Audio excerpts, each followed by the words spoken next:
This entire military is one cohesive, dedicated force.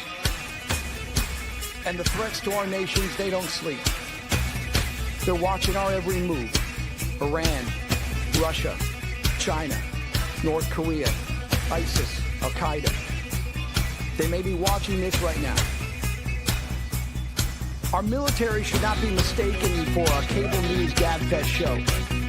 We don't care what you look like. We don't care who you voted for, who you worship, what you worship, who you love. It doesn't matter if your dad left you millions when he died or if you knew who your father was.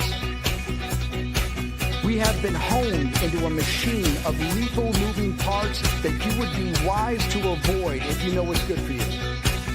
We will not be intimidated. We will not back down. We don't want war. But if you want war with the United States of America, there's one thing I can promise you, so help me God. Someone else will raise your sons and daughters.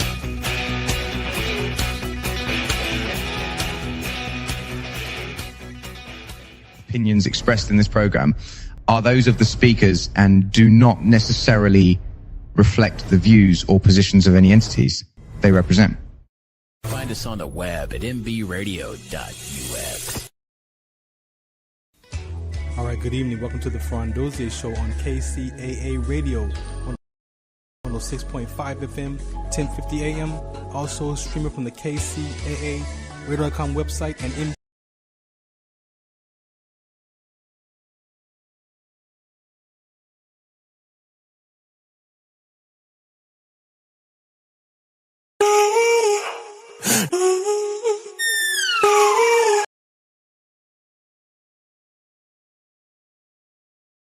All right, welcome to the Farron Dozier Show. This is Trench Talk episode today. I was trying to get this whole thing over here situated. I didn't want to play my intro today, so we'll just make sure that we get that covered later. Again, this is Trench Talk, Farron Dozier, right here on MBR platforms. That's right, Military Broadcast Radio Network. We appreciate you for allowing us to share our stories and share our experiences right here on their platform. You know, it is the 1st of January. I want to make sure I share that. Very important. Such a blessing today to see another year, 2025. So much to talk about. So much that I want to address. And so where do we start? You know, as 2024 was ending for myself, just reflecting like most of us do. Look at what we were doing the last few years, especially this past year.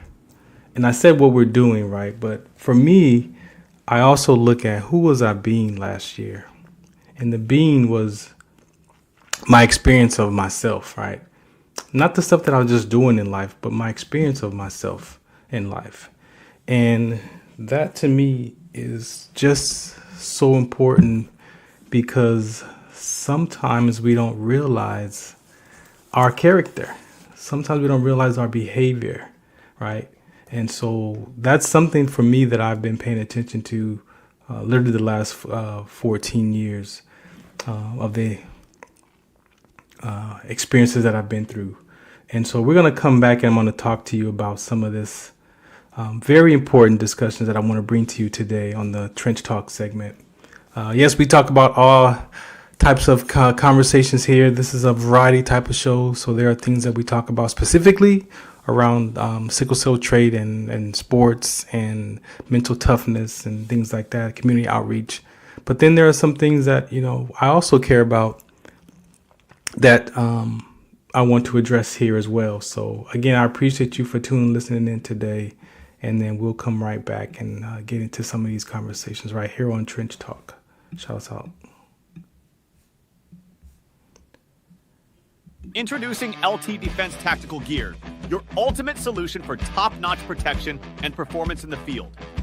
Our armor bundles provide unmatched safety and comfort, while our battle belts and holsters ensure quick and easy access to your gear.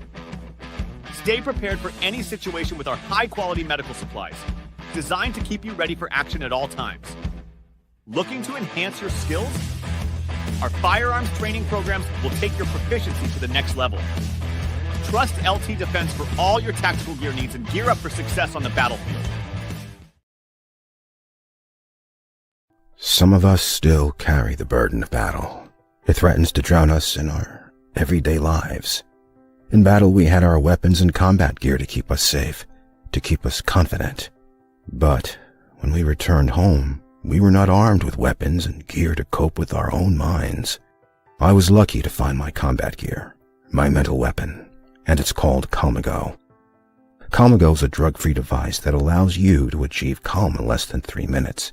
In moments of anxiety, stress, anger, panic, or insomnia, not with medication, but rather by activating the parasympathetic nervous system through breathing regulation and multisensory stimulation. A recent study has shown that Calmago decreases PTSD and anxiety levels in veterans, helping those who are suffering and having a long-lasting effect. Visit Calmago.com to learn how you can get Calmago through the VA or with a special veterans discount code.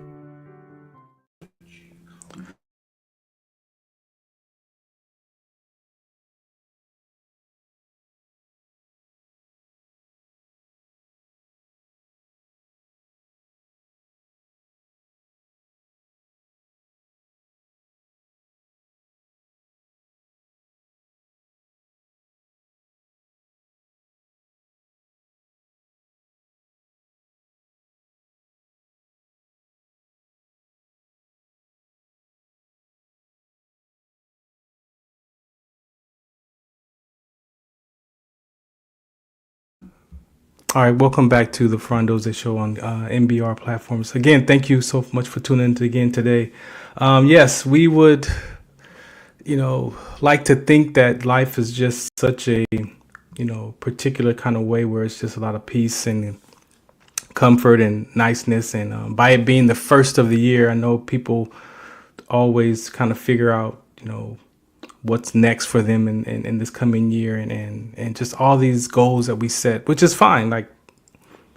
But something today that I want to address, I want to talk about for me is kind of more important because, again, as I was reflecting about what I was doing last year in 2024, I also reflect back on not just what I was doing, but who I was being as a person.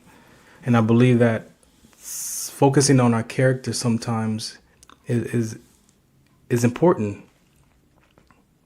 Focusing on our character, our behavior, on how we treat not just other people, but how we treat ourselves is so important, right? And so I'm going to play this video for you. I saw a couple of days ago, well, it was probably last week now, been about a week now, almost, that I saw this video clip of this young man sharing his life experience.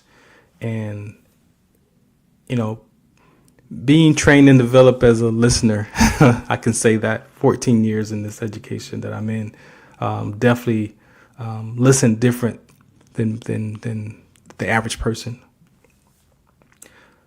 And just so listening to his conversation and what he shared about what he was going through and where he was at today, it made me think about how important our relationship is with ourselves, right?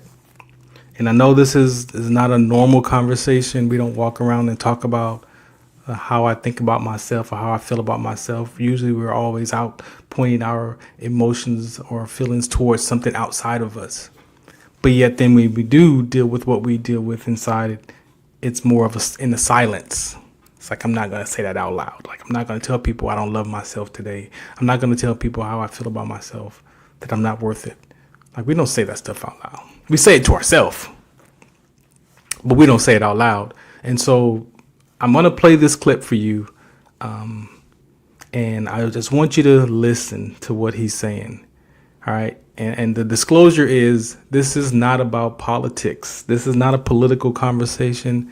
Although he mentions in his context of what he was dealing with was related to politics. I want you to listen to this from his experience. So when I'm talking about his experiences, listening to the choice of words that he uses to describe his life, right? That's what I'm asking you to listen to. The political stuff about Trump and the left and the right, all that, you're going to hear all that, right? And some of you may be triggered by that, or you may have an opinion about that. But I'm not asking you to focus on the political conversation. I'm asking you to focus on this young man experience of himself and what that experience of himself brought him to look for in his life for what he thought was missing, what it seems to him was missing, right? And why this is important, as veterans, as military parts of this community, ask any veteran what we miss or what we miss the most in our military experience, and they will tell you it's camaraderie. That might be the first thing that you hear from a veteran when you ask them what they miss the most is the camaraderie, that brother, that sisterhood, the sense of belonging, the connectedness. Now, do we all get along with each other? No. But to know that you belong to this organization, that the people on your left and right will die with you or for you, it's a different experience. Kind of like the experience that we want from our own families. And so when I get done with this video, then we're going to break it down and we're going to talk about some of the things that he said. I'm going to show you how it relates to myself, but I'm asking you to listen to what he says and relate it to a version of yourself. I want you to look at it from your life experience, from yourself, and see where do you have a story like this that this young man shares, that he's sharing from? Do you have a story similar to that? What is that for you? Because I believe that this is going to be something that is going to help us as a nation heal. Not just as an individual. Yes, I got to start with me. But as a nation, I believe that we could heal from some of these conversations they're right here. They're right in front of us, right? But our attention span, the things that we say that matter to us, the superficial conversations that we have. Yeah, the reason why I'm even on this broadcast is because of things that I found about myself that I was looking for, right? And if you want more information about my story, if you want to, find out more about my background, you can go to farrond.com and pull that up, and you can do look at some of the videos and stuff in my previous conversations over the last 14 years. Right, but I found radio due to the fact that I was literally depressed and suicide ideations and life was over. That's how I got to be in front of you. Not because I want to have a talk show or because I got something to say, No, it's really a platform that I get to express myself and the things that do matter to me. Right? Not completely ego driven. Is there some ego in there? Yeah, there's some ego in there. I'm not going to ease God out of everything that I talk about. That's what ego is for me. I'm not going to ease God out. So yeah, you have to have a level of self-love, a level of self-pride, a level of self-worth, and a level of self-esteem. And you're going to hear it in this conversation. This young man talks about where his views were by describing his life experience. And so I'm asking you to listen to this and see if you can relate. That's all I'm asking. I'm doing Trench Talk this year from a relatedness, ultimately from a relatedness standpoint. It's not about right or wrong, good or bad. I agree, I disagree. I don't have those kind of talks. These talks are relatedness. I want you to be able to relate to one another. Relate to your mom and dad. Relate to your siblings. Relate to your cousins. Relate to your uncles.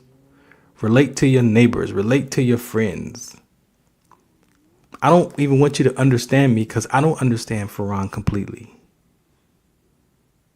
So why would I put all that on you to try to understand me when I don't understand me? I'm still peeling off layers of my life, trying to figure out how I got to be this person that I am in front of you. But the ability for us to have these kind of talks is where? You got to find it. You got to create it. I say, don't hate the media, become the media. It's one of my hashtags. So again, this talk is not political at all. This is about the experience of what it is to be a human being. So we're going to play this clip. Again, I want you to listen, not react, just listen to what he has to say from his experience. And then we'll get into more of this as I break it down for myself, of what I heard from myself. And maybe you can hear something for yourself by the time this episode is over. This is Farron Dozier, Trench Talk with Farron Dozier. That's me right here on the Military Broadcast Radio Network. Hey, make sure if you are wanting to download the app, that's right, you can listen to this from your device. Go to whatever platform you download your Android or Apple and get the app for MBR. We're also on Roku TV and all of the social media platforms. Wherever you download your episodes at as well, you can get those episodes there, whatever platform you choose. All right, so we're going to play this episode, come back, and then I'm going to be a little bit more relaxed and have a conversation with you of what I heard and why I believe this is such an important discussion, due to the fact that just the state of where we are today as a people, there's got to be something to interrupt, what's going on. Like I said, there's nothing about being right or wrong, good or bad. There's just something with us as being human beings that it's a missing conversation. And we say we listeners, we say we communicate well, we say we do these things, but do we really? All right. So this young man is going to share some of his life experiences. Again, it drew my attention because of not just what he was talking about, but what he was talking from. And that's something that I've begun to do as I became a speaker at church and studying the Word of God and applying that Word of God to my life. I've learned that I'm not going to talk about the Word. I'm going to talk from it. And by talking from it, I'm going to talk from it from my life, what God has given me to deliver. Right. So the body of Christ, there's all these different conversations that we're going to have. Right. And people have different messages to deliver. Right. Of what God has to say and what Jesus Christ said and the relationship with the Holy Spirit and that. Right. Those 3 in 1. And so each one of us has a voice, has something that God has given us to deliver. In my experience and in the activities of life. My activities of life is my sickle cell trait talk.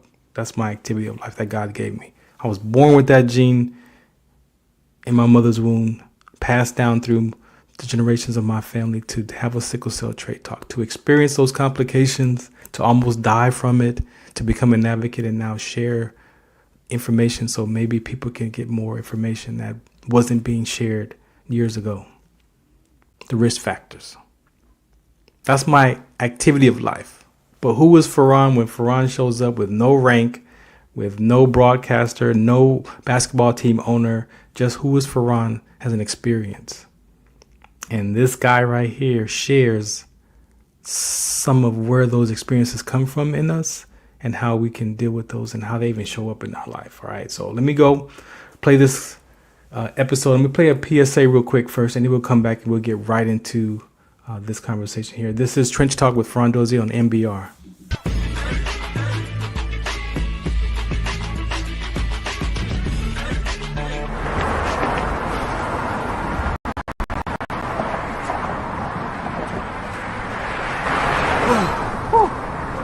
Hey, what's up, man? How you doing? I'm blessed, my brother. How you doing? I'm good, man. I'm good. Hey, did you see the game last night? Oh, that was a good game. But did you see the shot?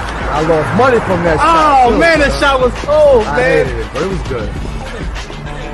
Damn. What's in those jeans? You really want to know? I do. Exhaustion, muscle spasms, asthmatic issues, unexpected sickle cell trait crises. Damn. Are you serious? When I was young, I found out I had sickle cell trait. My mom's told me, but I ain't have no knowledge of it. But when I got older, I had a child, and the doctor told me my daughter has sickle cell trait. Do you know the facts that both parents have sickle cell trait? There's a 50% chance the child may have the trait and 25% chance the child may have the disease. Hey, that's what's the count. Do you know that 2.5 million people in the United States have sickle cell trait, 300 million people globally? I didn't find out I had sickle cell trait until I was in the Army 10 years. Next thing you know, I had a sickle cell trait exertion site.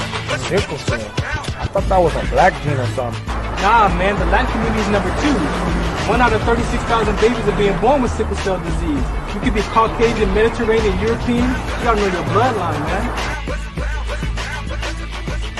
There is an inherited gene in our community that has been forgotten. The name is sickle cell trait. WDCONSCT, also known as What's the Count, is out to bring awareness, education, and prevention to people all over the globe. Want more information? Call us now at 323-215-5384 or visit www.wdconsct.org.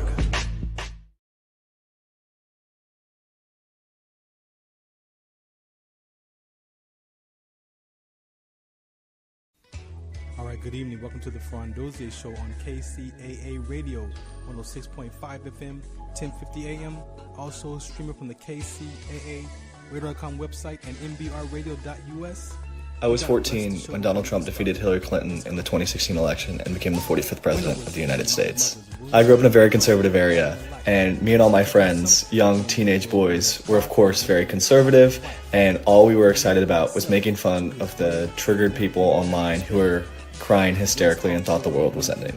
I love watching those Ben Shapiro owns the SJW Warriors compilation, and Charlie Kirk puts dumb college kid to shame, like those types of videos. You guys know what I'm talking about. Not coincidentally, this was a time when I was also bullied a lot. I was super insecure about myself, and I felt very hollow and empty inside a lot of the time. So to avoid being bullied by others, I found myself being increasingly intolerant and hateful towards other people so that I wouldn't get bullied, but those people would get bullied. And I feel like this really aligned with how my political beliefs were at the time. It was this zero-sum game where either me or them could escape this social shame, and I would subscribe to anything that provided me escape from said social shame. And as I got older, the only side of the political spectrum that seemed to accept me was the right, while the left was seemingly calling me racist, sexist, misogynist at every single turn. Keep in mind, I'm only like 16 years old at this point. I have no idea or understanding of who I am, the values that are most important to me. All that I know is that I feel a lot of anger and rage towards one side of the political aisle, and that another is accepting me or even embracing me for how I feel. From a very early age, I was sold on the idea that everyone on the left was a blue-haired, triggered liberal who hated all men, who started the KAM movement, and thought that all men were racist, evil, disgusting people. Meanwhile, people on the right were openly embracing and accepting me for the person that I was at that time. And it ingrained within me almost a victimhood complex, right? Where I thought that, historically other groups have been oppressed, but in today's day and age, in today's society, it is the white man who is oppressed. I was constantly bombarded by conservative messaging saying that things like D&I and feminism were going to steal my ability from succeeding in today's society. Now, I can recognize that when you're coming from a position of privilege, equality looks a lot like oppression. But at the time, I felt very fearful of these changes, and I worried about being accepted and successful in society. Also, sorry for the outfit change, I just got back from church. Now, the first time I realized that my worldview may be skewed or maybe wrong was senior year of high school. In my English class that year, we read a book about an African-American family dealing with the consequences of redlining and white flight. Now, I would definitely recommend you do your own research about redlining, but in short, in the 1950s and the 1960s, property owners refused en masse to sell homes in the suburbs on the basis of race to African Americans, who were then forced to remain in the cities. There was a huge demand and transfer of wealth to the suburbs, so the property values of those suburbs shot up exponentially, while those in the cities fell drastically. This meant that the property values for African Americans decreased solely on the basis of their race, while the property values for white people increased solely because of their race. Now, this is a clear, cold-cut indicator of systemic racism that impacts people and families to this day, and it was a real wake-up call for me. And this was the first time I realized that maybe I was wrong, and that the grievances that these communities have are actually rooted in fact and historical context. Maybe I've been misled and misinformed by the political pundits that I listen to. That was all but confirmed for me on January 6th. Instead of conceding with grace and honor like a real man, Donald Trump cried for 3 straight months after losing the 2020 election, citing baseless claims of fraud and rigging for why he lost, and blaming everyone but himself. He brought into question the sanctity of our democracy, our elections, and our institutions, and he effectively riled up his base in advance of January 6th. That same base committed violence and an insurrection on his behalf that day. And as I was watching that unfold on television, I thought to myself, wow, how can these people be doing this? How can they believe the things that are coming out of his mouth? And then I realized that up until a few months ago, I was the same way. I believed the exact same things that those people believed, and they were storming the Capitol. Now, the main takeaway I had from all of this is that Trump benefits from the rage and the anger and the spitefulness amongst young men. It helps him win elections. Conservative pundits like Charlie Kirk and Ben Shapiro make their livings and careers off the frustrations and grievances that young men feel. Elon Musk gets billions of dollars of government subsidies and tax cuts because young men are angry at women and immigrants and not billionaires. My point being, everyone on the right directly benefits from the disenfranchisement that young men feel. So why would they ever attempt to solve it? Why would they provide meaningful solutions for you and me when they make money and win elections capitalizing off your anger and frustration? They won't.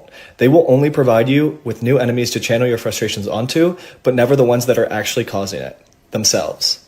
It's not a coincidence that the more young men follow people like Donald Trump, Elon Musk, Charlie Kirk, and Ben Shapiro, the more angry and frustrated they will become. Therefore, I think it's really important as men that we look inwards at the anger and frustrations that we feel, rather than projecting that onto others or looking for others to blame. Calm your mind, calm your heart, listen to those that you disagree with, and empathize with those you don't understand. It is not masculine to be embroiled with anger and rage. It is not masculine to bully the downtrodden or the oppressed. It is masculine to regulate your emotions. It is masculine to show empathy for others. Be a rock against the waves. Do not allow those who stand to profit off of your anger exploit you and only further those emotions. My hope for young men is that you pay close attention to the next 4 years under a Trump presidency. Focus on what material benefits a Trump presidency brings you. If you didn't get to see liberals cry or scream because Trump got elected, if you didn't get to see college students getting owned by Charlie Kirk on campuses across the country, or if you didn't espouse hateful things with the specific intent of upsetting others, what would your top political priorities be?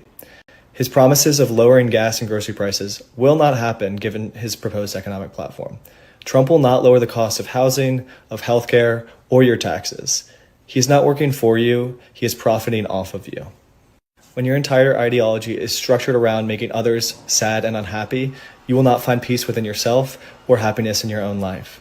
Escaping the pitfalls of the far right has made me a better man, more secure with myself, and happy with the world around me. If any of this resonates with you, know that you are not alone.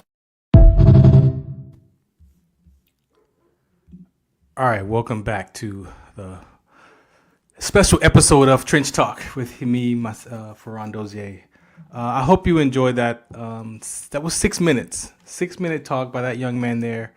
And what I want, again, you may hear the political stuff in that conversation, I'm sure, because, there's so many triggers in the world of conversations about Trump and politics, all that stuff. Right. That's not what I'm pointing to. I'm not pointing to any of that.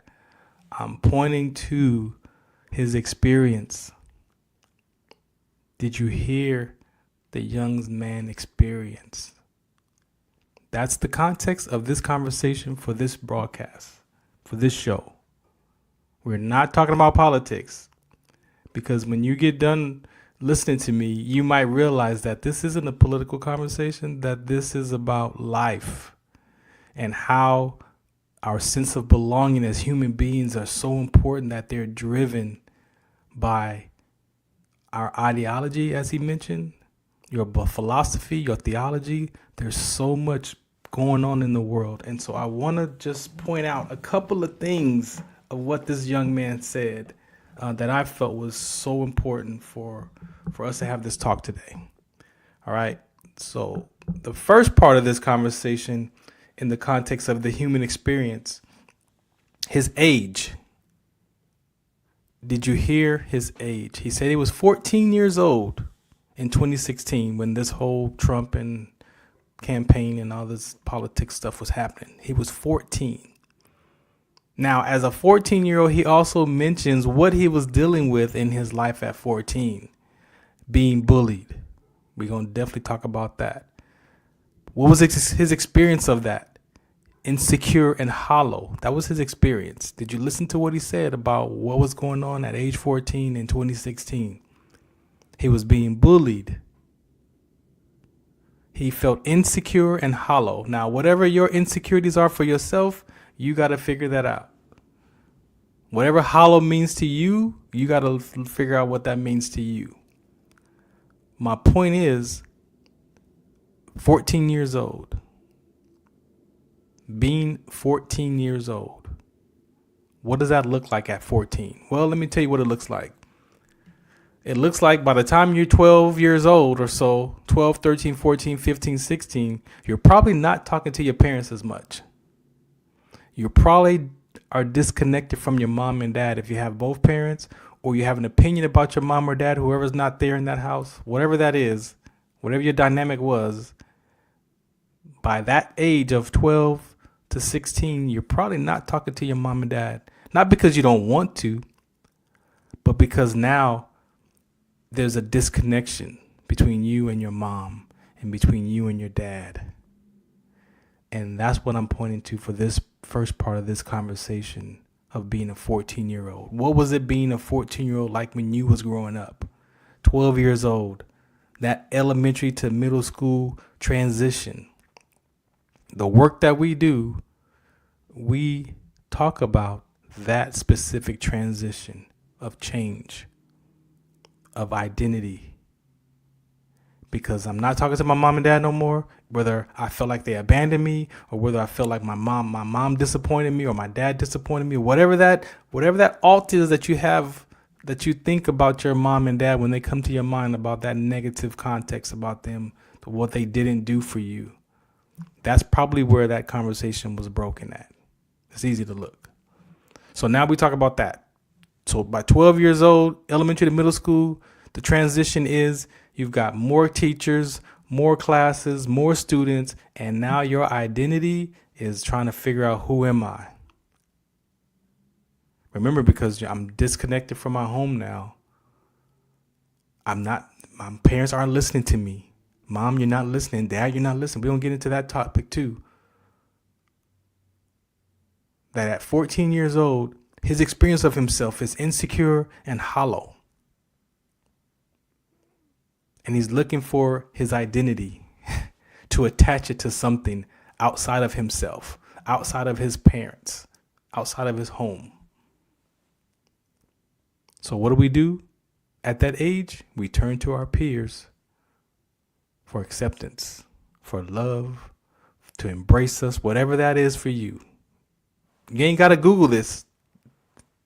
Use these conversations up against your own life and self-reflect. These are empirical truths. You ain't got to Google it.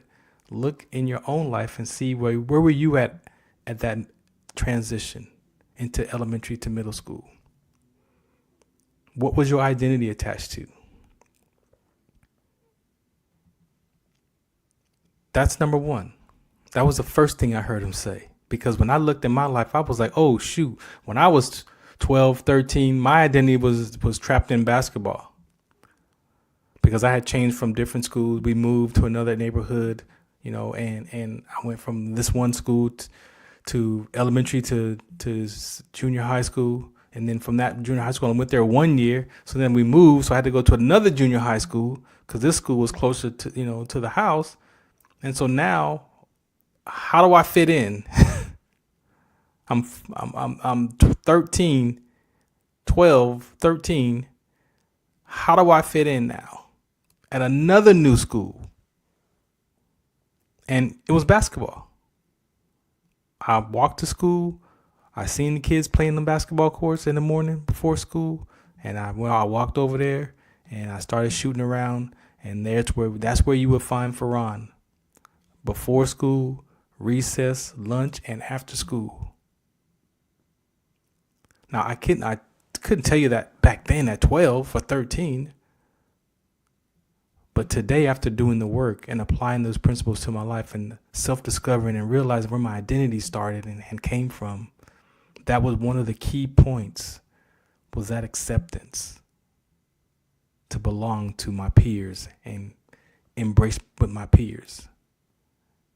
Did I get bullied? Of course, we all got some level of bully. I got teased in the neighborhood. Of course, we all experience something by the time we get to these, school ages.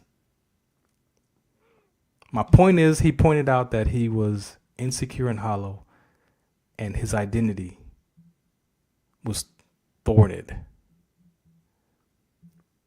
His sense of belonging was now no longer in his peer age group anymore because his peers teased him. So to avoid being bullied, he found a political party that embraced him, that accepted him. So instead of now him being bullied, he starts to bully other people. Now we know that in the bullying world, that's pretty much what happens. That bully is dealing with something that is in his own life that he's trying to figure out. And so instead of, dealing with that being bullied, he bullies somebody else. So now his problems is pushed off to the side, and now he can focus on what's really going on hide what's really he's dealing with, but projecting that upset and frustration on other people. That's the bullying context. So that means that guy who's the bully in school is really dealing with something in his own life and doesn't have the space to deal with it or have somebody to talk to and release it. So he releases it on other people.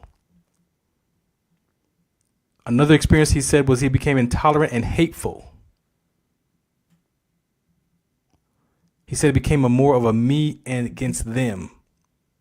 At least I'm not getting bullied no more. I'll just bully somebody else. So now I can put that off on somebody else. And he gave it a name called social shame.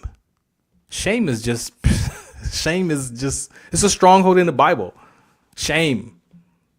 It's one of the first strongholds in the Bible. When Adam and Eve, when they ate the fruit off the tree of knowledge, they were ashamed because they covered themselves with leaves and stuff, hid from God. Shame. How does your shame show up? It's not just from today.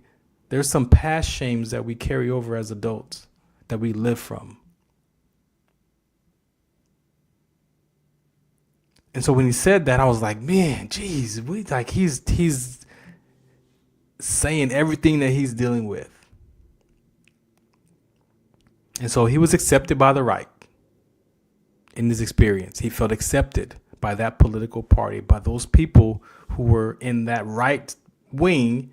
He felt embraced and accepted because he was being heard. And they related to him, or he related to them. But not out of I want to be a part of this because I want to be a part of it, but from an identity crisis. See, this is a difference. Now, you got to look in your life for that first piece and figure out where that came from you. The second part of this is now he's 16. His experience of himself at 16, he says it out of his own mouth, the lack of understanding of who he was and or his values of what he believed or what he followed at 16. I'm 54 trying to figure out what my values are still today or what I believe.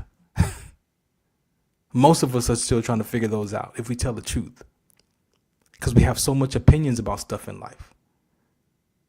We have so many fractures of emotional upsets and frustrations, disappointments and despairs, expectations, whatever that is for you. But he says at 16, the lack of understanding of who he was or his values, his experience of himself, of life, anger, and rage toward the other side. So that means now that he picked that side, so now his side is right and your side is wrong. I'm right and you're wrong. Based off opinions, based off of beliefs, based off of my ideology, based off of my philosophy, based off of my theology. I'm right and you're wrong. But that's an opinion. There are some things in life that they're the right or wrong, yes. But when it comes to your views and your opinions about other people, see, I'm talking about up against people. We cannot have opinions about other people. That's where the issues come from. But more so because I have an opinion about myself first. See, my opinions about myself pretty much are probably going to be negative. They're not going to be always happy. They're not going to be always accepting. There's going to be some negative contexts that I don't like about myself. But I don't say that out loud. I don't say it when I look in the mirror. I say to myself when those things show up and how upset I am about myself. Like, man, how did you do that again, Farron? Man, you messed up again. Why did you make that decision again? Like, you got to see that for yourself. So that's at 16. 16. 2 years difference. He's still in that, from that bullying phase at 14 to now he's found this party and now he's trying to figure out and realizing all of a sudden that, hey, I don't even understand what I was dealing with myself. I don't even know what my values were. But all I knew was I was accepted. Now that could be, this is political talks. Now let's put a pin there. That's politics. Let's talk about the military. Let's talk about sports. Let's talk about clubs. Let's talk about gangs. It's the same conversation. Sometimes children choose gangs because they feel like they belong or they're accepted by that gang. Regardless of their values, regardless of their understanding of themselves, even minus the consequences of what it is to be in a gang, that you could go to jail if you do something wrong. Like, we don't even look at the unforeseen consequences. But sports is no different. Some of us find our identity in sports. I just told you mine was in basketball. I didn't have no dream to become no NBA player. It was how I stayed connected to my friends. I was related. I was embraced. I was connected. But yet I still walked home. I still had things that I was dealing with in my heart. But at least in those moments on the basketball court, I felt like I was a part of something. A pickup game was enough. And then that 16-year-old.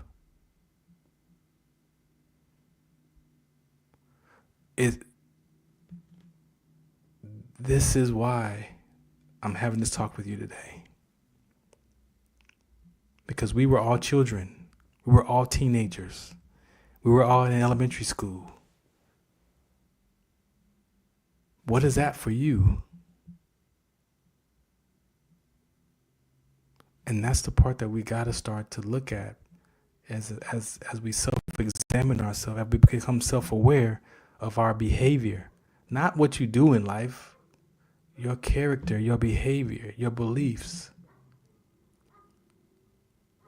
Part 3.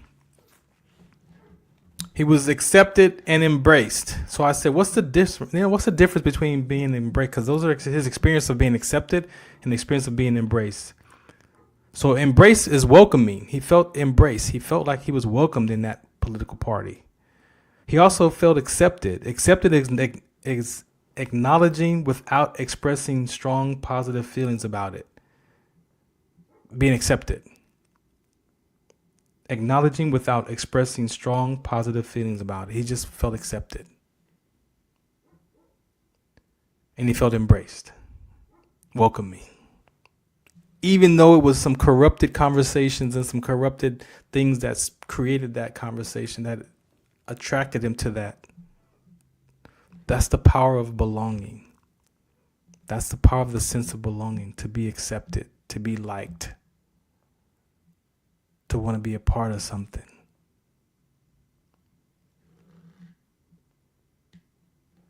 And he talked about who he was at the time. He also said he experienced victimhood. He had a victimhood complex, and it felt like it was ingrained in him. He felt like that victimhood was ingrained in him. He also, his experience was fear, his fear of not being successful. He also expressed his fear of not being included. He also experienced fear of change. These are things, again, he's 16. Adults, we're dealing with this. That we want to be included. We want to be a part of it. We want to experience being included. So we talk from exclusion is an emotional fracture. But inclusion is an emotional fracture. See, some people feel like they're included by their race, or they're included because of their political party, or they're included by whatever that is. I'm included because I'm a basketball player. Like, I'm included. But it's coming from a fracture. It's an emotional wound still. So it's not just because you're excluded emotionally, but you can be included emotionally and still have a fracture. It's an emotional transition. I don't have this, but some people in my black community feel like they're excluded because they're black. And then there's a whole world conversation that you could point to. Some people feel like that other people are included by their race. And there's a whole conversation that goes along with that in the world. This is not right or wrong or good or bad. This is just what life looks like right now. So being excluded and being included can be emotional. See, the activity of being included and excluded is the activity of it. Oh, well, I can't get this job because I'm black. So that's because the activity of it. The activity of exclusion and emotion is what the world points to about diversity and inclusion and all these other things. Get this job because it's allocated for blacks or Hispanics or Asians, because now they're opening up these doors for us, for you to feel like you're included as an activity.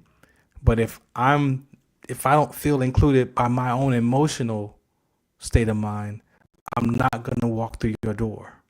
I'm not going to take your program. I'm not going to go be a part of that because I don't feel like I'm included, or I feel like I'm excluded.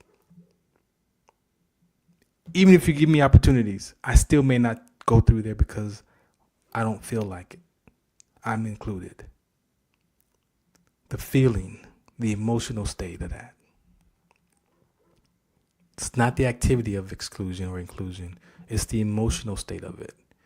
And these are the conversations that we have to start to have if we want to start to restore our nation, if we want to start to restore our communities, if you want to start to restore your home, if you want to restore yourself first. His experience. Before I take this PSA break, I'm going to do one more. He also discovered a relatedness. Now, as he shares his experience of what he was dealing with and what he saw for himself and trying to figure out such a young age and being a part of the right side and all this other stuff, there was a point in school where he was able to study something and learn about something that when he took a step back, he could relate to that population.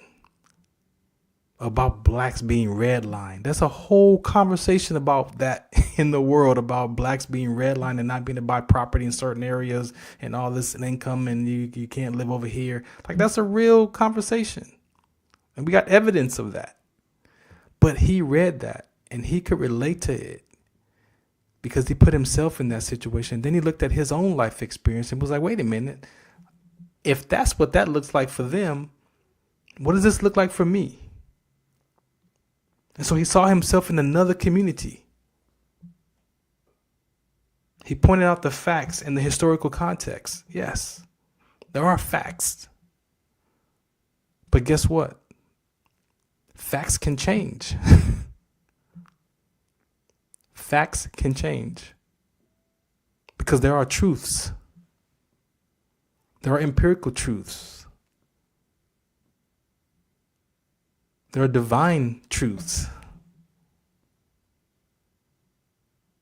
Some of it is emotional, and some of it is the activity of life outside. Like there are some divine truths outside.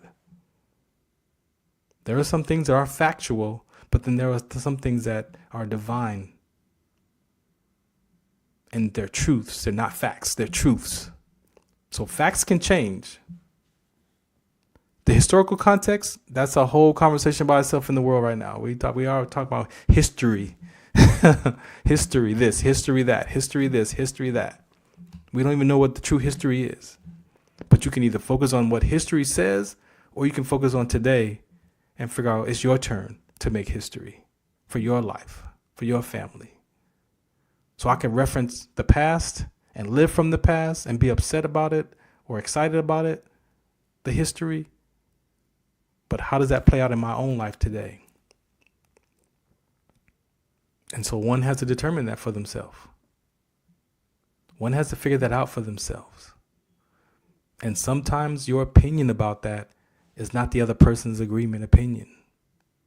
So then we argue about history. We argue about the facts. But what is your test for reality? What is that? What do you utilize your ideology, your philosophy, your theology to test for reality up against some old facts or some old traditions that don't work no more? Or because this organization documented that this is the fact and now we live from that's not the only fact. We're human beings. Our brains develop, they grow. We can learn more. We've moved. We've grown so much as a species. And yes, it might be a fact, but it might not be the truth today. And it might not be the divine truth about a conversation. But if my opinion is in the way because I'm trying to belong or I have an opinion, then it's all that stuff gets in the way. So I like the fact that he was able to, in school, still in school now, read some information and was able to relate to that information and then look at his own life and be like, wait a minute. He was like, wait a minute. If that's what they were dealing with as a community, as a people, then what am I dealing with as a person? And there it started to unfold. This is Trench Talk. I'm Farron Dozier, retired Army Sergeant First Class. Man, the relatedness. That's what we're talking about. Not the political piece, the relatedness. Some of us still carry the burden of battle. It threatens to drown us in our everyday lives. In battle, we had our weapons and combat gear to keep us safe, to keep us confident. But when we returned home, we were not armed with weapons and gear to cope with our own minds. I was lucky to find my combat gear, my mental weapon, and it's called Calmago. Calmago is a drug-free device that allows you to achieve calm in less than 3 minutes in moments of anxiety, stress, anger, panic, or insomnia, not with medication, but rather by activating the parasympathetic nervous system through breathing regulation and multisensory stimulation. A recent study has shown that Calmago decreases PTSD and anxiety levels in veterans, helping those who are suffering and having a long-lasting effect. Visit Calmago.com to learn how you can get Calmago through the VA or with a special veterans discount code. Zetovia salve, made from natural and organic ingredients, good for inflammation, poor circulation, hemorrhoids, yeast infection, lip sores, dry coughs, eye pain, minor cuts and bruises, and ready to purchase at botanicaherbalco.com. botanicaherbalco.com. botanicaherbalco.com.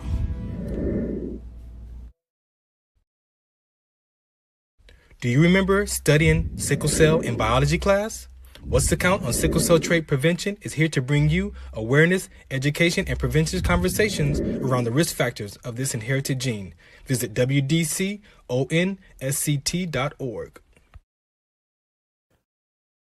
Tune in to the Farron Dozier Show on KCA Radio 106.5 FM, 1050 AM. Also streaming from the KCARadio.com website on Sunday nights at 8 p.m. Pacific Time. Brought to you by Sports Collective TV, Sports Collective Radio, and Sports Collective Media. We got the Heme Factor, we got In the Zone, and we got Fourth Down in the 20-second timeout sports segment. All for you right here on the Farron Dozier Show on KCA Radio 106.5 FM, 1050 AM. Also streaming from the KCARadio.com website with my guest hosts Robert Lamar and Coach Will. Catch us on Sports Collective Media on Instagram and Facebook.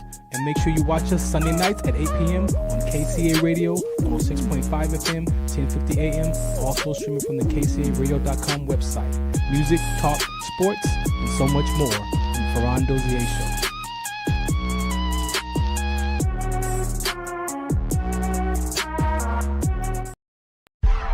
I just wanna breathe this name, my God.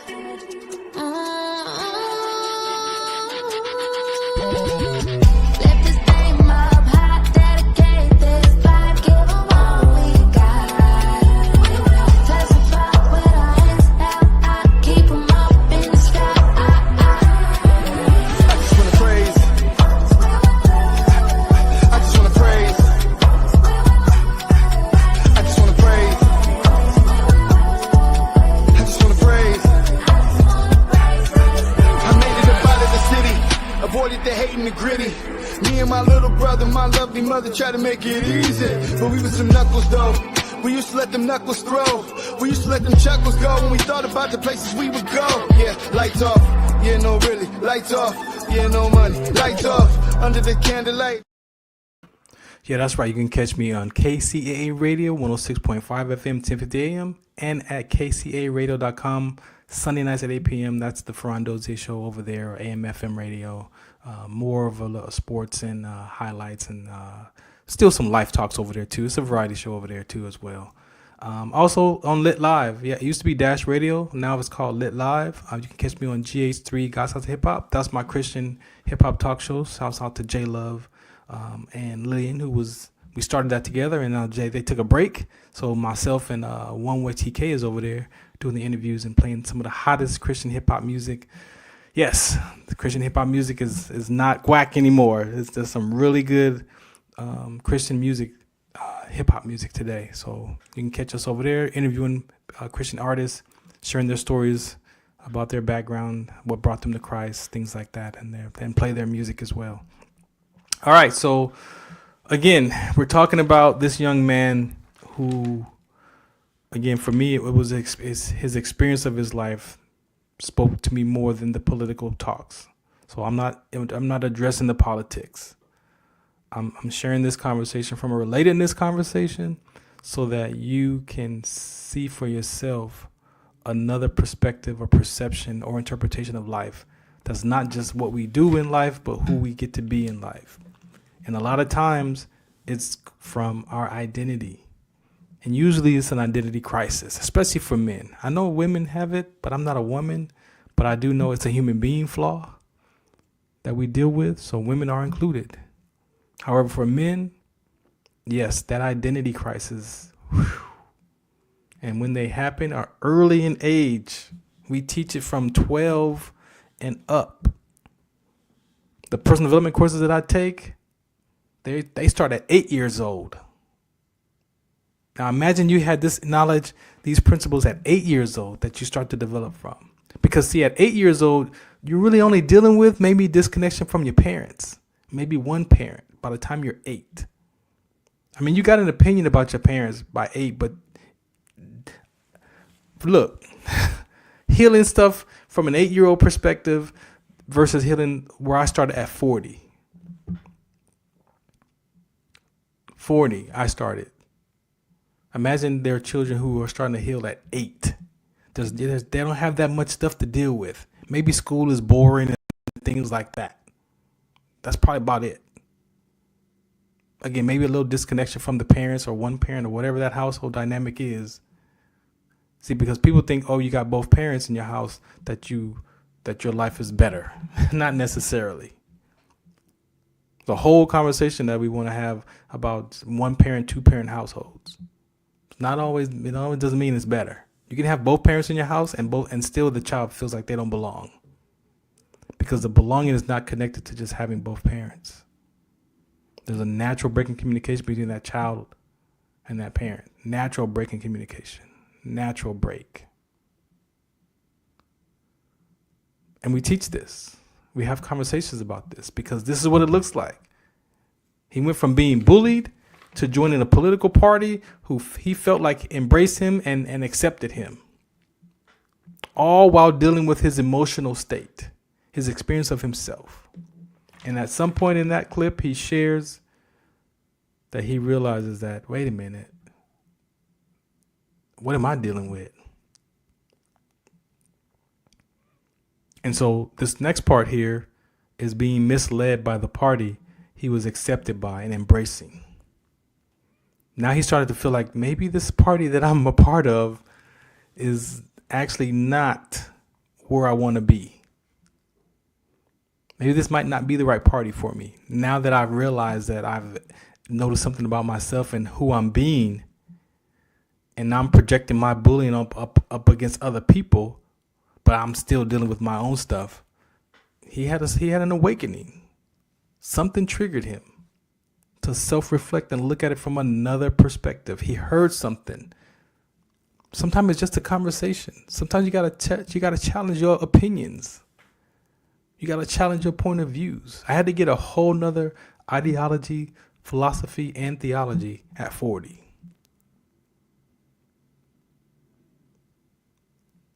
So sometimes you got to find something outside of how you think about life and challenge those thoughts. The VA offers cognitive behavior classes. That was one of the best classes that I've taken so far. CBT. Because sometimes how we talk and how we think is so exaggerated because we have so much evidence that we think that that's just the way it is. In that self-discovery about the party he was in, it was triggered because of what happened on January 6th. He was shocked at how could these people go and storm the Capitol based off of what Trump was saying. Based off what Trump was saying. So my part about that for me, where I found my peace in this conversation, because there's so much about January 6th and what happened, right? My perspective, my understanding, my peace of mind is, yes, Trump, he said a lot of things leading up to that. He said a lot of things, but he spoke to the wounds of those people who believed in what he believed in. He spoke to the upset and the exclusion, emotional exclusion, or the emotional inclusion.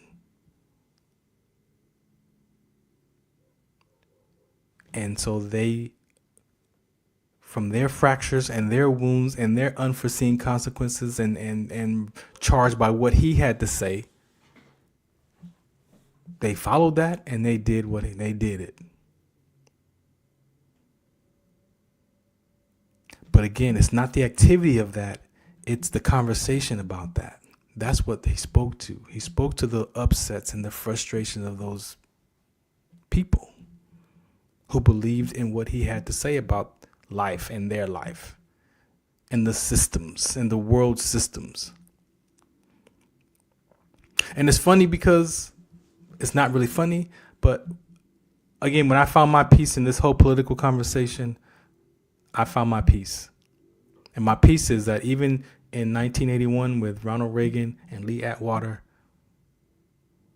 when Ronald Reagan ran for that presidency and he went to the South and told the South to change parties, that he was the guy for them. Why are they in the party with those black people? The Democratic Party, when the Democratic Party was South, it was South. Then they changed over to become Republicans because Ronald Reagan had a conversation with him. So he spoke to them.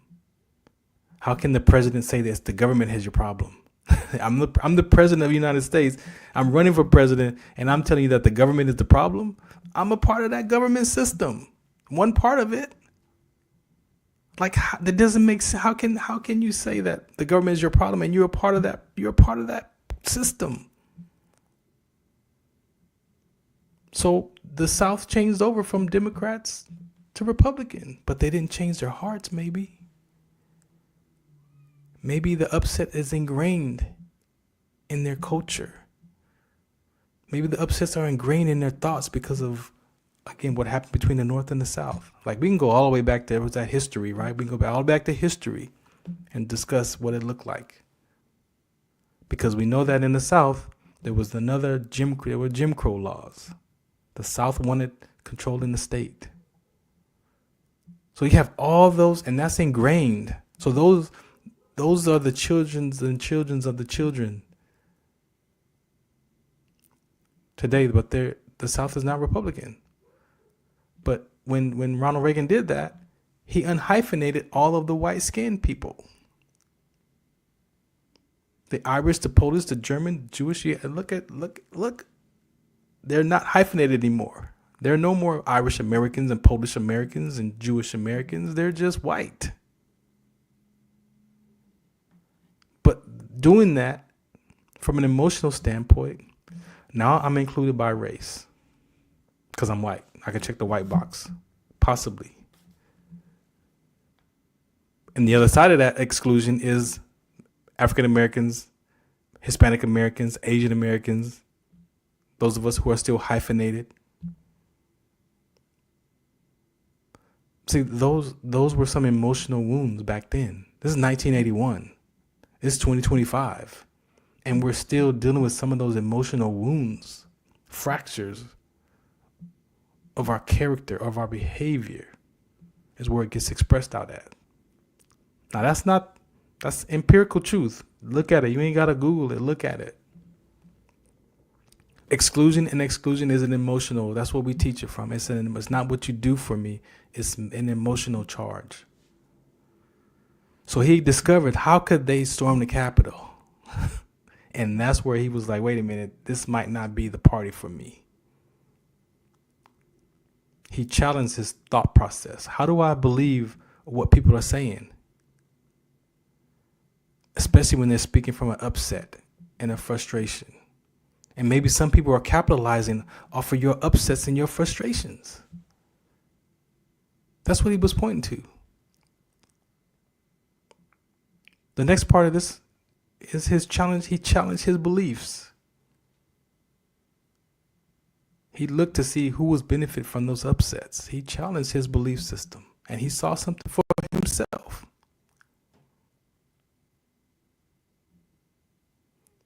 What upsets, what frustrations do you have about life? But more so, what frustrations or upsets do you have about yourself first? The interpersonal relationship. See, we're so focused on looking at the interpersonal relationship between people that we forget that there's an interpersonal relationship on how I relate to myself about myself first. And if I'm not good enough, I'm not worth it, there's something wrong with me, I don't belong, and I got about 3 I'm not good enough, and I'm not worth it, and I'm not smart enough, and I'm not smart enough, I'm not tall enough, I'm not this. You don't think that all those play a factor in how you show up? You don't think that how you think about yourself shows up in life, in your behavior?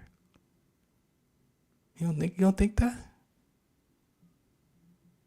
Or do we think about it, but we don't know how to get out of it? We just think that's the way it is. I'm here to tell you that that's not just the way it is. Sometimes you gotta do the work. Not sometimes. The freedom is on the other side of that.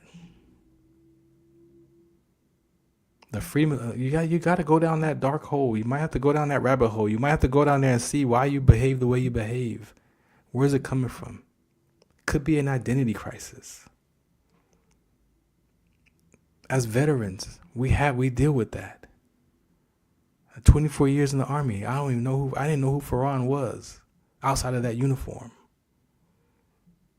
out of that rank. I didn't know who I was, so life was over. My identity was trapped in that rank. What has got you trapped in your identity? It could be a religious conversation. It could be a political conversation. It could be sports. You could be the athlete. You could be the soldier still in that identity. The doctors, nurses, careers. There's advocate. I'm an advocate for sickle cell trait. That's an identity. I'm on the radio. I'm on the air with you right now. That's an identity. I got to put this identity on to be in front of you right now. Did you hear me start this in the beginning of this episode? I was all over the place because I hadn't put that identity on yet. But, you know, sometimes somewhere between the first 5 minutes and 10 minutes, I'm relaxed. I'm still nervous when I start my shows because I'm humble. I don't have it all figured out. I learn how to deal with my identity. And the show goes the way it goes. But his experience of he was upset and frustrated. That was his experience when he discovered of what happened on June 6th. He started recognizing his upsets and his frustrations.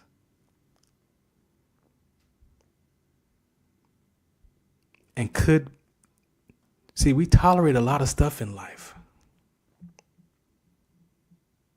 We do. We tolerate a lot. And we watch it on TV and we turn it off and then we go back about our business. And we tolerate it until it comes to your front door. But sometimes the things in life that make you angry might be the things that changes you into that leader and take on that conversation because you're tired of hearing about it. I'm tired of hearing about this stuff. I'm tired. I was tired of hearing about sickle cell trait and people dying because they didn't know the risk factors of that gene. Yeah, I have that gene and I experienced that too. See, that was a personal experience. Me dealing with my mindset and the interpersonal relationship that I had to figure out for myself. That was me dealing with Farron, tired of Farron. Like I knew there had to be a better life. I was tired of Farron's old perception. I was tired of Farron's old interpretation of life. I was tired. And I was angry. I was angry because once I got some knowledge and I was like, man, that's how you've been acting? And then the anger went from being angry to being ridiculous because I now realized it wasn't just me. The whole world is dealing with these kind of things. So it wasn't independent to Farron. This is the whole world is dealing with life like this in our own version.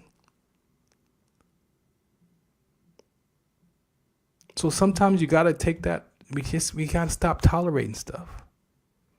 We look at these things on TV, we turn it off, and then we go about our life and we tolerate it. He didn't want to tolerate it anymore. That's what I heard him say. So sometimes when you got to speak out about your vision, your purpose, your message, that thing that you're tolerating that makes you angry might be something that if you look in your life, you have a story to tell about that. Somebody needs to hear your story on why you feel like you're angry with that conversation because it needs to change or it needs to alter. I'm not trying to change the world. I'm just trying to alter your perception. The world is not my assignment. It's just those who care about these conversations or stuck in these conversations. You might see something, you might hear something for yourself. I'm not trying to change the world, but I'm trying to alter your perception. Sometimes you got to find an education, a mental health course, a personal development education, a biblical principle, a scripture in the Bible, whatever that is that changes, that softens your heart to look at life from another angle. And that's what this gentleman did. His heart was softened enough where he realized that maybe I don't want to be a part of this party. And it's not wrong. That's freedom. That's freedom to express yourself.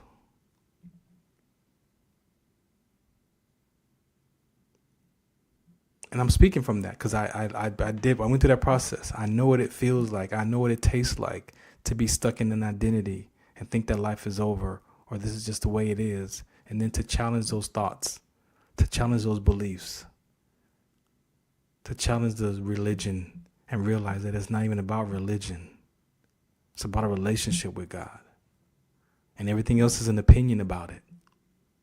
And sometimes our opinion gets in the way more than anything. People talk about, oh, I got haters, and they proud. They wear the haters badge like it's like, oh, I got haters out there hating on me. Your subconscious mind is your worst hater, not people around you. Your own subconscious mind is your biggest hater. Sometimes it ain't even about you. I thought it was all about Farron. It wasn't even about Farron. My parents did the best they could with what they had to have a child in the 70s. And they was children themselves. But I didn't see that as a child. See, I'm bringing this conversation not about the political piece of this. It goes back to the family. It goes back to the house. That young man was being bullied and it was overlooked. And it's not that his parents were wrong for not seeing it, but what was missing that they didn't see that their child was dealing with something at 14 years old, being bullied. Why was there not a connection, a relationship that he can come to his parents and say, hey, mom, dad, they're bullying me because of A, B, C, and D, and I can't take it. I feel anger and frustrated and hollow. Please, what can we do? No, who can we be? See, we always want to go to what can we do as an activity. Well, what are you going to do about it? What are you going to do about it? What are you going to do about it? Well, if I'm frustrated, whatever I do is going to be frustrated. But who are you going to be? You're going to be calm and patient, or frustrated and upset and angry. And we don't realize, people, that we have a choice.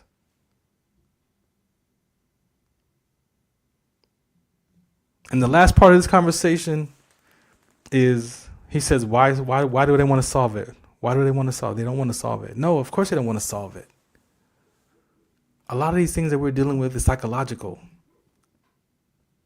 If they know what colors to put in Target to make you want to spend your money, do you not think that they know what these conversations are doing emotionally, psychologically?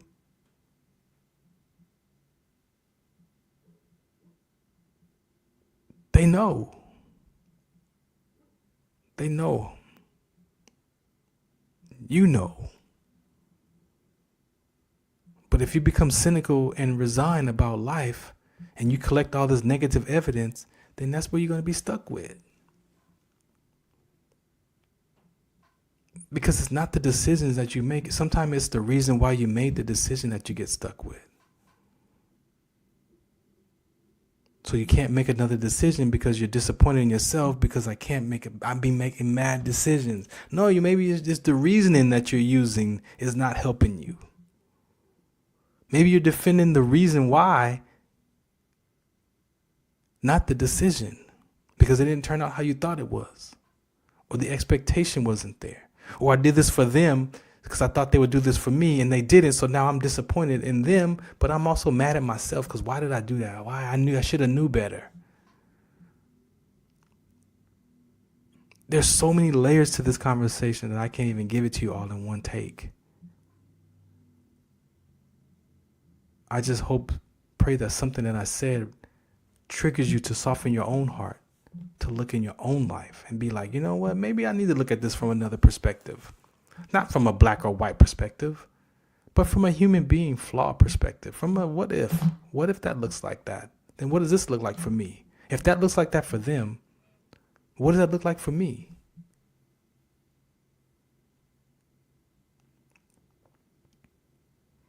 So you have to search yourself.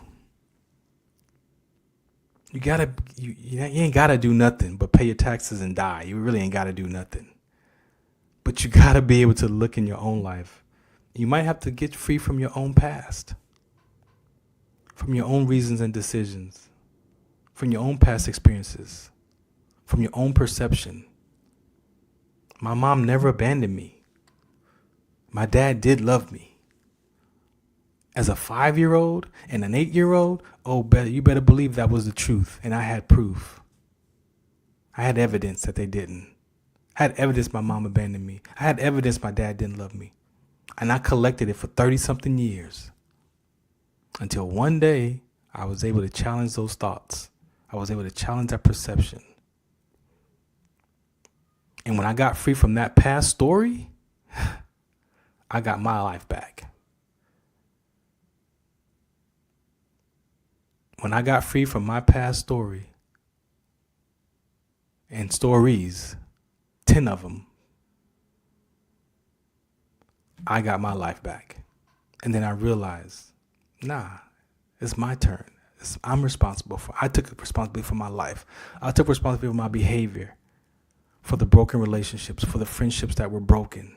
I took responsibility for them.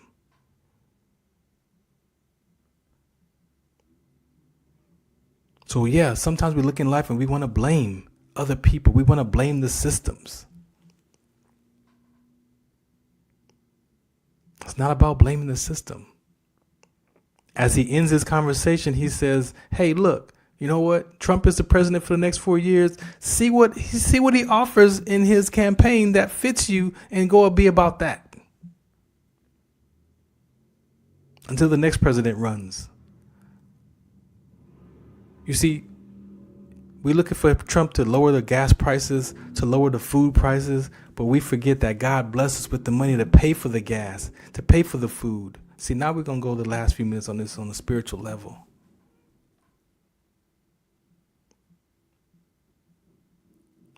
Because we can complain about the prices, but we don't give God the thanks to forgive me the money to pay for those high prices of food, to pay for those high prices of gas, because we still buying food and gas. But who do you think outside of you for the money to pay for that expensive food, to pay for that expensive gas? See, that's where I got my freedom from worrying and concerns and circumstances. Because what the Bible says, to seek God first. And all that other stuff is going to be added. And you can go up against Maslow's hierarchy, and Maslow will tell you that the basic needs of human beings is food, water, sex, clothes, shelter. Yes, that's the basic needs of human beings in a survival state of mind. Yes. So yes, in my heart of a human being, in my soul, of course, I gotta survive this life. That's what the soul was there for. That's what your subconscious mind is there for, to make sure that you survive life. You don't want to die. That's the survival mode of being a human. But the spiritual part of you wants to live life and be free and share and give, have charity and love and kindness. But that's the battle in the mind. That's why the Bible says you have to renew your heart. How do you renew your heart? Well, you got to figure that out. Sometimes it's just a conversation that can be had that's enough to soften your heart for another perception, for another interpretation to look from. Maybe sometimes that's all it takes. To not experience being judged because you have an opinion about something. We all got opinions about stuff. And some of my opinions ain't the truth.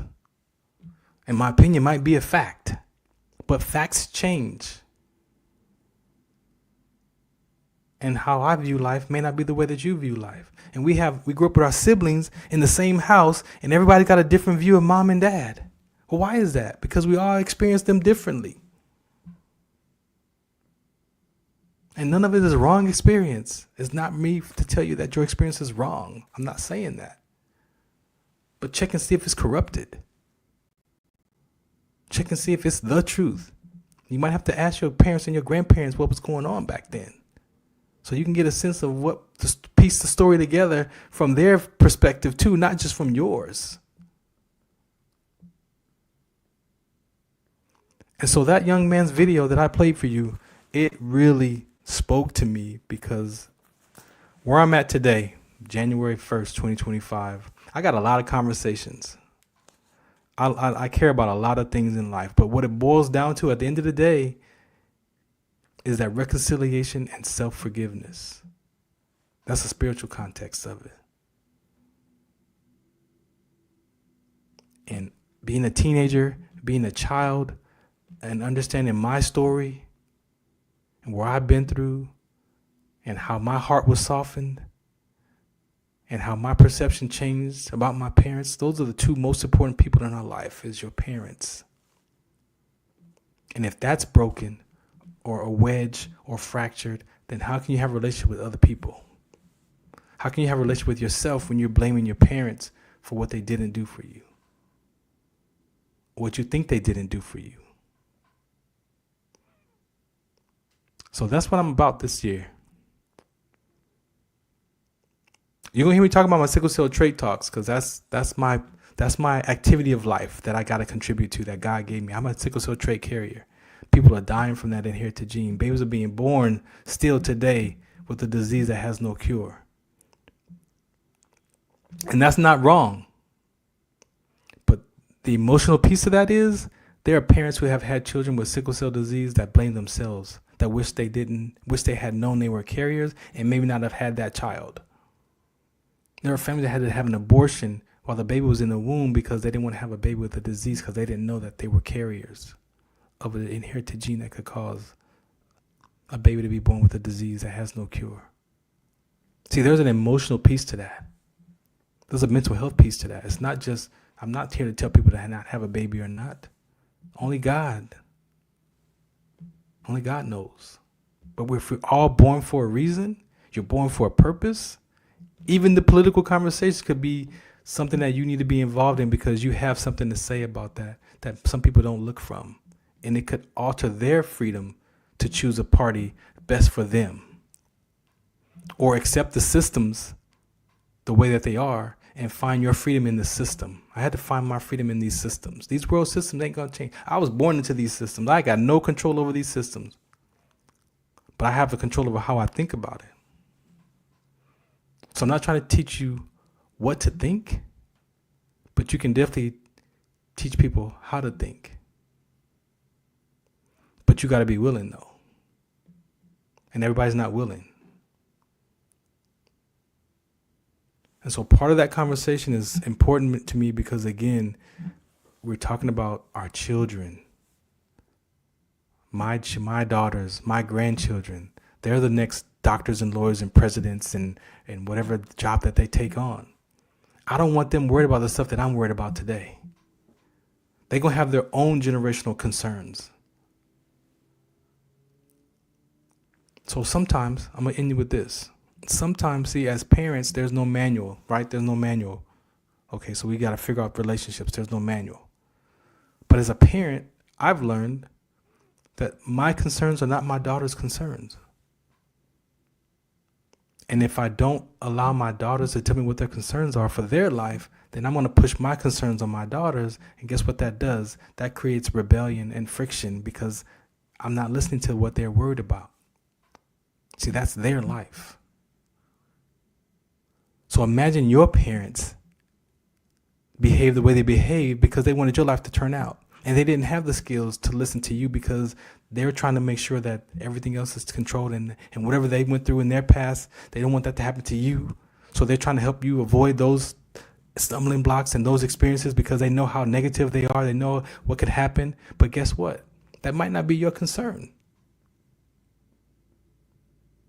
So then now there's the communication is broken because my concerns are not your concerns.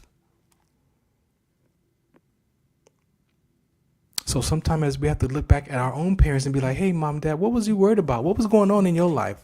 What was going on when you was born? Because then you can see the pattern. Well, no wonder y'all behaved like that because you was worried about this when you was then. So, well, no wonder. You see how that's freedom. Sometimes you got to have those hard talks and cry and push through that because there's freedom on the other side of it.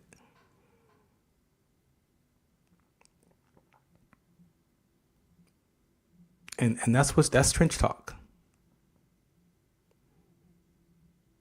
It's either in my spiritual conversation and this trench talk conversation or my sports conversation or the whatever else talk show that I have, Beyond 2D. It's really all based on self-examination and self-awareness, self-love. Because if you don't discover that, your identity could be driven in some sports brand or some sports team. Do you know that people kill each other? They don't even own the team, and they kill each other at sporting events because you got on another jersey of an opposing team. That's the power of exclusion and inclusion. And don't think us as military veterans or military soldiers that we don't deal with that too. We're trained to objectify another human being to a terrorist and kill terrorists. But that terrorist is a human being first. Police, we have the same thing with the police. I'm a suspect first. I'm not Farron. I'm a suspect first. And we objectify one another. And then we talk to you based off those objectifications, those labels. And that, to me, is what's hurting us as a society. It's hurting us as a family. It's hurting us as individuals. Because I objectify myself. I'm not good enough. I'm not smart enough. I'm not tall enough. I'm not big enough. There's something wrong with me. I don't belong, and I'm on my own. And that's how I live my life. And those aren't the truth. Even with the evidence that I collected, it wasn't the truth. It was just one perspective, one perception of myself, one interpretation of myself. So yeah, things are going to change this year on my broadcasting. I'm not here for the superficial talks. I'm not here for that no more. Suicide is a public health issue. My sickle cell trait is a public health issue. I have a lot of serious conversations. I'll go to the comedy club for my comedy, I guess. But for my talks, they're serious. People's lives are at stake. So again, if you want more information, please make sure you just go to farrond.com. That's my website there. If you want information about the curriculum that I'm talking about, LBI Solutions, you can definitely go there. Caldwell Williams is 90 years old. He is leaving me his curriculum. I've been training with him for the last 8 years so that we can move this conversation forward. It's 60 years old. That his education is 60 years old. 6 decades he's been teaching mindfulness, mental health education. Well, everything that I shared with you is part of, is not, some of that's part of his education. Some of it I learned from another education. Some of it I learned from the Bible. But LBI Solutions is the one that we've been demonstrating with veteran suicide. He's demonstrated with children and parents, corporations, the sense of belonging, the identity crisis. It gets in the way. All right, I'm out of here. Catch you on the next episode. Again, I appreciate your time. Yeah, this is the Farron Dozier Show, aka Trench Talk. Catch me at Farron Dozier on Twitter, Facebook, Instagram. If you want to be a guest, I'm going to share the stage too, because it's not just my view. This is a world view. I want you to share your relatedness as well. Shouts out to NBR. Thank you for this opportunity to be on this platform, for giving veterans a voice. Believe me, this is just another way that us as veterans, we find that identity to stay connected to something until we figure out what's next. And you can figure out what's next. Shout out what's the count. Ladies and gentlemen, thank you for tuning in to Military Broadcast Radio. As we wrap up today's show, we want to remind you that the podcast of today's episode will be available right after we go off the air. So if you missed any part of the show or want to listen again, be sure to check it out. And remember, we're here to support and honor our veterans. Your stories and experiences matter, and we are committed to giving you a platform to share them. That's right. We're here to give our veterans a voice. So don't forget to catch the podcast and stay connected with us. Giving our veterans a voice.